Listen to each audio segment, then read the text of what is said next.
Thank you, Devin. And while we may be getting a little break from the excessive heat very soon, the summer is not over yet. And here to tell us about the heat-related injuries is Nurse Christina Paris. Thanks for joining us this morning. Hi, good morning. You know, I was looking, it's been 5 years since I've talked about this. Really? Maybe we just haven't had a lot of heat until this summer. I agree. This, the last, well, I suppose over the weekend and even yesterday as well, it was very warm. And, you know, if you were just outside lounging, great. If you had to do things in it, little less great. Right, right, absolutely. So let's dive right into it. So there are a lot of heat-related illnesses that we can go through. Some of them this morning. Let's start with the more dangerous heat-related illnesses.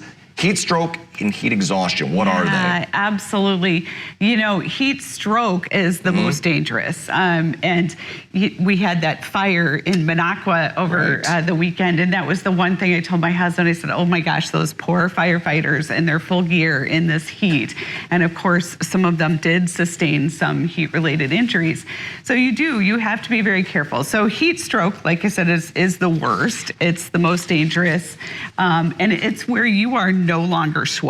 Like your temperature can go up, your body temperature can go up to 106 in like a matter of minutes. And it can cause a lot of permanent damage. So with heat stroke, you know, you want to watch for things like altered mental status. You're going to be confused. You might even pass out. You know, your skin is going to be hot and dry because you've either sweated so much or you're no longer sweating. You know, your body can no longer cool itself. You might go into a seizure, the high temperatures, and it can be fatal. So you definitely, this is something you want to call an ambulance. You want to call 911 for these kind of heat-related injuries. You want to cool the person off as fast as they can. If you're near a lake, you know, maybe have them sit in the lake. If you definitely want to get them away from the heat source. So get them into the shade, get them out of you know, the sun, or you know, in the case of the firefighters, you wanted to get them out of their gear. If you work in construction or somewhere where you have to wear a lot of protective gear, take that gear off, and you want to cool the person down. There you go. So how can the muscles be affected, and how can you faint from the heat? Is that a thing that we're going to be on the lookout for? Right, yeah, so you can, absolutely. I'm sorry, let me back up really quick because heat exhaustion, I forgot to mention that one. That is similar to heat stroke, just down a little bit. So similar symptoms: headache, nausea, dizziness, vomiting, thirst, heavy sweating. You'll still be sweating at this point. And same thing like with the heat stroke, you want to cool people off. So yes, let's get on to rhabdomyolysis. So when we use our muscles a lot, so this is a physical breakdown of the muscles, and it can happen with heat stress, prolonged muscle exertion. So if you're in the heat, you're working really hard.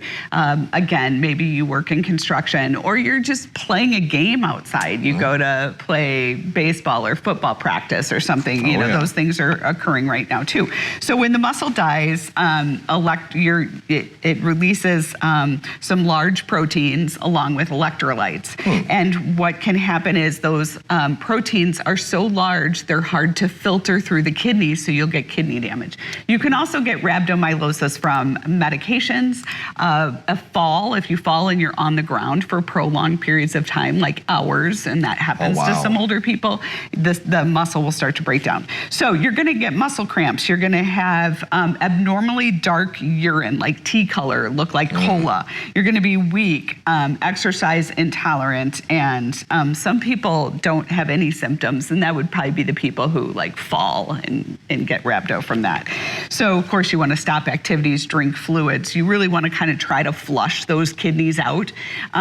If it's really serious or you're really feeling horrible, you want to, I think anytime you suspect something like this, you should call your doctor, because it might be something where you need to get IV treatments to really get the system going. Yeah, and then there's heat fainting or heat syncope, we call it. That can just be from, you know, you get dizzy and just from the heat, maybe going from position transition from sitting to standing.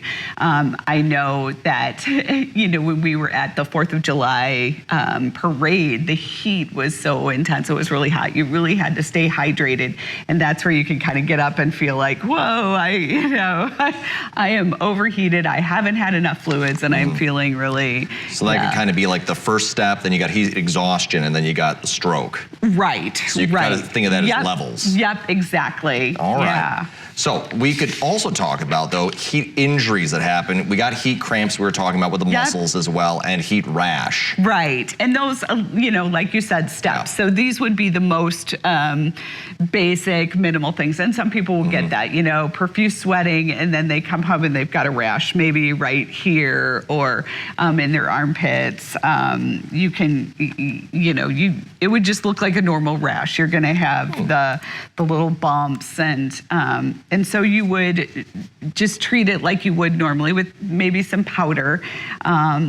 There's Gold Bond, things like that, just to try to dry up that heat and sweating. Of course, clean, take a nice shower, that can kind of help. And then there's the heat cramps, so you're working outside and you're gonna start to feel those muscle cramps or spasms, maybe in just your legs, maybe in your belly, your arms. So with those, again, you wanna hydrate, you wanna- Key to drink the water here, and a lot of, hydrating materials as well. Now, with heat cramps, you want to avoid salt, because your body is sweating and it depletes salt, but and moisture levels. But low salt levels can make the muscles painful and cramp more. Oh boy.